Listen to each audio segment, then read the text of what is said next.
অনেকদিন ধরেই দরদ দেখার জন্য খুব উদ্গ্রীব হয়েছিলাম।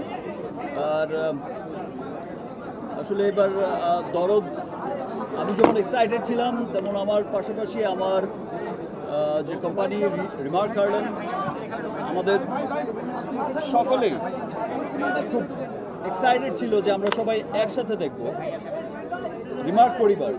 সো আজকে একনল পরিবারের পক্ষ থেকে আজকে এই শোয়ের আয়োজন করা হয়েছে। চমৎকার একটি সিনেমা দরদ। আসলে আমরা দরদ খুব সিম্পল একটা গল্পের সিনেমা দরদ। আপনারা দেখেছেন তো দরদ? ভালো লেগেছে?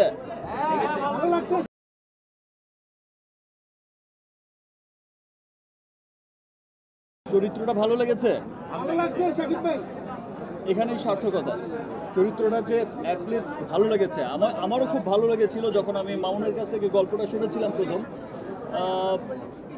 শেষের দিকে আমারও মনে হয়েছে বাহ, খুব চমৎকার স্টোরি। দরদ আসলে খুব দরদের একটা সিনেমা। দরদ আপনারা যারাই দেখেছেন, আপনারা সকলেই দেখেছেন যে খুব বিশাল আঙ্গিকে, খুব তামঝামওয়ালা কোনো সিনেমা না, খুব বিশালত্ব এখানে নেই। কিন্তু ছবি দেখতে দেখতে দেখতে ছবির শেষ সময় যখন চলে আসে, মনের অজান্তেই কিন্তু চোখের কোনো পানি জমে যায়। মনের অজান্তেই সবার এত ভালো লাগা তৈরি হয়ে যায় দরদের প্রতি। তো গল্পের ডে 1 থেকে আজকের দিন পর্যন্ত আমরা দরদকে দরদ দিয়েই ভালোবেসেছি। এবং দেশের মানুষও এই প্রতিকূল অবস্থার মধ্যে, আমি খুব অবাক হয়ে গেছিলাম। আমি তখন ছিলাম না, আমি আমার বরবাদ সিনেমার শুটিংয়ে মুম্বাইতে ছিলাম। আমি যখন শুনলাম, আমার এতটা এক্সপেকটেশন ছিল না। যে আপনারা জানেন যে বিভিন্ন কারণেই হয়তো মামুন তেমন একটা পাবলিসিটি করতে পারেনি, প্রচারণায় তেমন খুব একটা আহামরি কোনো কিছু করতে পারেনি, ঠিক সময় মতো চেষ্টা করা সত্ত্বেও অনেক কিছু দিতে পারেনি। কিন্তু সবাই খুব চেষ্টা করেছে, মামুন খুব চেষ্টা করেছে, আমার প্রোডাকশন টিম খুব চেষ্টা করেছে। এত চমৎকার একটা সিনেমা কেন প্রেজেন্ট করবে না চমৎকার করে? আমরা সকলেই খুব শঙ্কিত ছিলাম যে দেশের এই সিচুয়েশনে আসলে সিনেমা দেখার মুডে মানুষ কতটা আছে, বিনোদনের জন্য মানুষ কতটা উদ্গ্রীব হয়ে আছে, বা সিনেমা দেখতে কতটা আসবে বা কেমন লাগবে। বাট আমি যখন শুনলাম বা আমি দেখলাম পরের দিন সোশ্যাল মিডিয়াতেও যে ফার্স্ট ডেতে 2024-এর হাইয়েস্ট কালেকশন, হাইয়েস্ট ওপেনিং ছিল হচ্ছে দরদের। সো এই বিষয়টা কিন্তু 2024-এর হাইয়েস্ট ওপেনিং মাল্টিপ্লেক্সে ছিল দরদের, সিঙ্গেল স্ক্রিনে তো ছিল ইনশাল্লাহ। তো এটা দেখে কিন্তু মনে হয়েছে যে না, দেশের মানুষ, আমার দেশের সিনেমাকে সত্যি অনেক ভালোবাসে।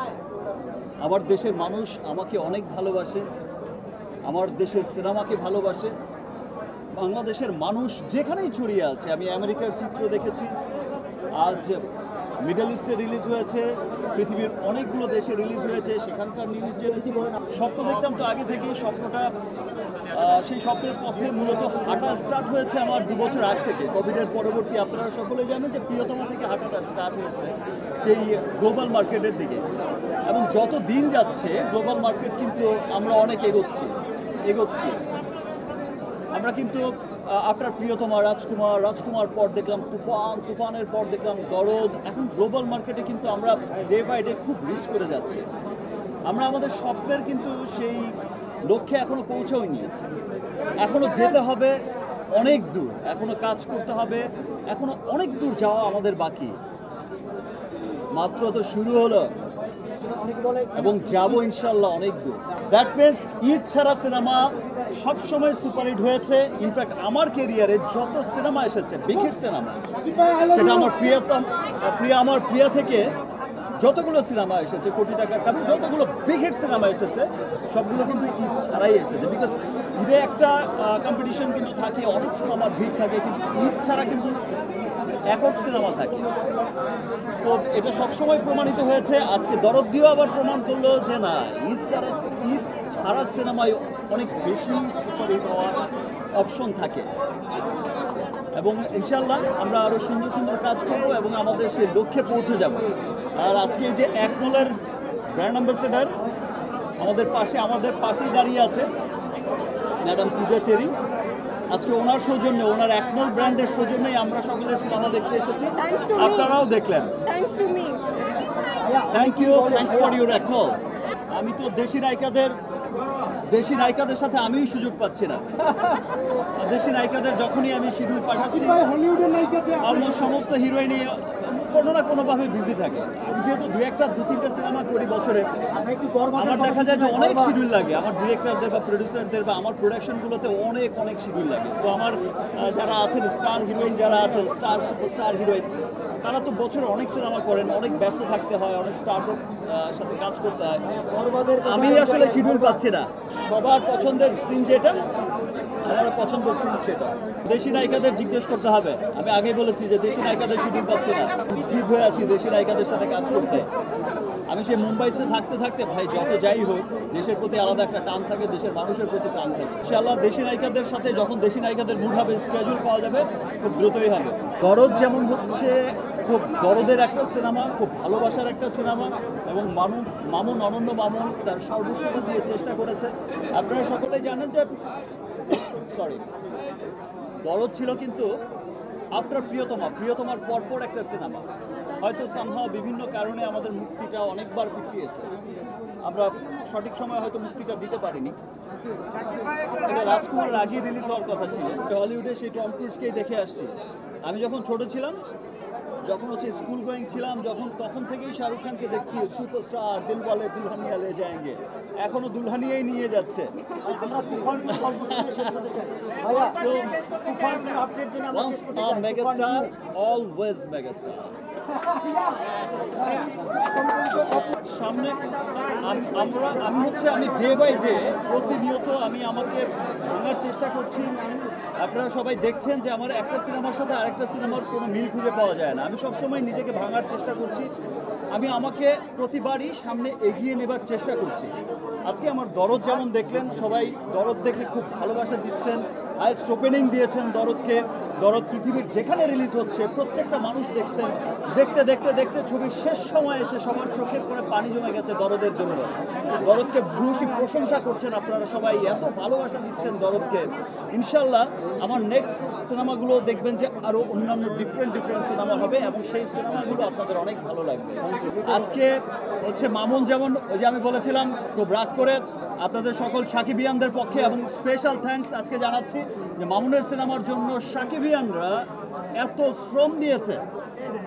আমি সাকিবিয়ান আমার সমস্ত ফ্যানদের কাছে, সমস্ত সাকিবিয়ানদের কাছে অনেক কৃতজ্ঞ যে তারা এই সিনেমার জন্য অক্লান্ত পরিশ্রম করেছে, এখনও করে যাচ্ছে।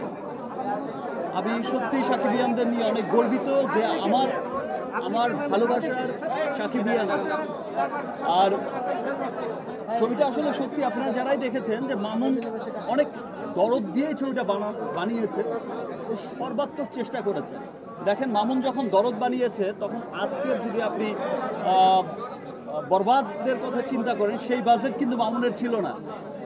ডে বাই ডে কিন্তু বাজেট ইনক্রিজ করেছে। আপনি যখন আজকে দরদ বানিয়েছে মামুন, তখন কিন্তু তুফানের বাজেটও মামুন পায়নি। এটা তুফানের বাজেটের সিনেমাও ছিল না। আমি আগেও বলেছি, আমি ডে বাই ডে কিন্তু আমরা ইনক্রিজ করছি, ডে বাই ডে আমরা সামনে এগিয়ে যাচ্ছি। আপনারা তুফান দেখেছেন, খুব ভালো লেগেছে, ছিল সর্বোচ্চ বাজেটের সিনেমা তৎকালীন সময়। আপনারা যখন বরবাদ দেখবেন সামনে, বরবাদ দেখে বলবেন ওয়াও এ কি দেখলাম, সেটা মনে হবে যে তুফানের চাইতে ডাবল বাজেটের সিনেমা। আবার বরবাদের পরে যে সিনেমা দেখবেন সেটা মনে হবে ওয়াও ম্যান এটা কি দেখলাম, তো আরও অনেক বড় বাজেটের সিনেমা। লুক, একটা সময় ছিল যখন দেবদাস হয়েছিল বলিউডে 50 কোটি টাকা দিয়ে, তখন আমরা সবাই পাগল হয়ে গেলাম, পুরো বলিউড অস্থির হয়ে গেল। 50 কোটি রুপিতে সিনেমা, আর আজকে 1000 কোটি রুপিতে তাদের সিনেমা বানায়, বিজনেস করে তারা হাজার কোটি রুপি একটা সিনেমা। তো সেই 50 কোটি কিন্তু এখন খুব ছোট্ট অ্যামাউন্ট হয়ে গেছে, সেই 100 কোটি এখন একটা স্টার রেমুনারেশন হয়ে গেছে। ইনশাল্লাহ এমনও একদিন আসবে যেদিন মনে হবে যে তুফানের বাজেট যেমন বরবাদ ক্রস করেছে, বরবাদের বাজেটও মনে হবে খুব ছোট্ট বাজেট ভাই একটা সিনেমার জন্য। ইনশাল্লাহ আমরা সেই দিনের অপেক্ষা করছি এবং সেই দিনের জন্য গ্লোবাল মার্কেটের জন্য পুরো ওয়ার্ল্ড মার্কেটের জন্য আমরা কাজ করে যাচ্ছি, আমরা কাজ করে যাব।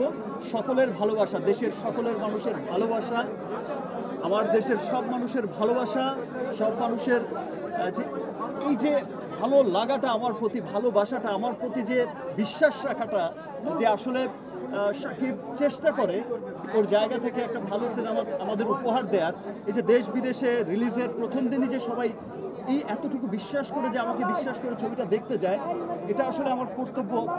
আমাকে আমার কর্তব্যের প্রতি আরও অনেক, মানে আমার কাছে তখন মনে হয় যে না, আমাকে ভালো কাজ করতেই হবে।